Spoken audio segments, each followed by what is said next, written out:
Kothamangalam municipal bus സ്റ്റാൻഡിലെ comfort സ്റ്റേഷന്റെ ശോചനീയാവസ്ഥയ്ക്കെതിരെ ജനരോഷം ശക്തമായി. Comfort സ്റ്റേഷന് മുൻപിൽ യൂത്ത് കോൺഗ്രസ് മറപ്പുര വച്ചുകെട്ടി പ്രതിഷേധിച്ചു.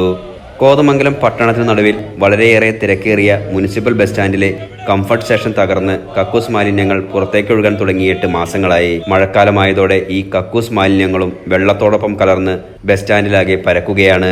ബസ് കയറാൻ വരുന്നവർക്ക് ഈ മാലിന്യത്തിൽ ചവിട്ടാതെ മുന്നോട്ട് നീങ്ങാൻ കഴിയാത്ത അവസ്ഥയാണ്. അസഹ്യമായ ദുർഗന്ധവും കൊതുക് ശല്യവും മൂലം സമീപത്തെ വ്യാപാരികളും ബസ് കാത്തിരിക്കുന്നവരും ദുരിതമനുഭവിക്കുകയാണ്. സാംക്രമിക രോഗങ്ങൾ പടർന്നു പിടിക്കാനുള്ള സാധ്യതയും ഏറി.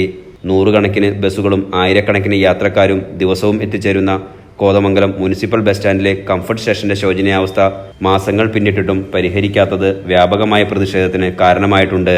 മാത്രമല്ല, ഇവിടെയുണ്ടായിരുന്ന ഷീറ്റ് ടോയ്ലറ്റ് അടച്ചുപൂട്ടിയതും പ്രതിഷേധത്തിന് കാരണമായിട്ടുണ്ട്. കംഫർട്ട് സ്റ്റേഷന്റെ ശോചനീയാവസ്ഥയ്ക്ക് ശാശ്വത പരിഹാരം കാണുന്നതുവരെ സമരം തുടരുമെന്ന് യൂത്ത് കോൺഗ്രസ് നിയോജക മണ്ഡലം പ്രസിഡന്റ് എൽദോസ് ദാനിയേൽ പറഞ്ഞു. ഈ ശൗചാലയത്തിന്റെ പ്രവർത്തനം വളരെ മോശമായ അവസ്ഥയിലായിട്ട്, വളരെ വൃത്തിഹീനമായ നിലയിലായിട്ട് 5-6 മാസമായി നിരന്തരമായ പ്രതിഷേധങ്ങൾ ഈ വിഷയത്തിൽ ഉണ്ടായിട്ടും ഈ CPM നേതൃത്വം കൊടുക്കുന്ന മുനിസിപ്പൽ ഭരണസമിതി വിഷയങ്ങൾ പരിഹരിക്കുവാൻ വേണ്ടി തയ്യാറാവുന്നില്ല. ഇവിടെ നമുക്ക് കാണാൻ കഴിയും, നമ്മുടെ സൈഡിലുള്ള ഈ കാനകളൊക്കെ പൊട്ടിയിട്ട് കക്കൂസ് മാലിന്യം ഉൾപ്പെടെ മഴ പെയ്യുമ്പോൾ റോട്ടിലേക്ക് തുറസായി ഒഴുകുന്ന സാഹചര്യമാണ് ഇവിടെ ഉള്ളത്.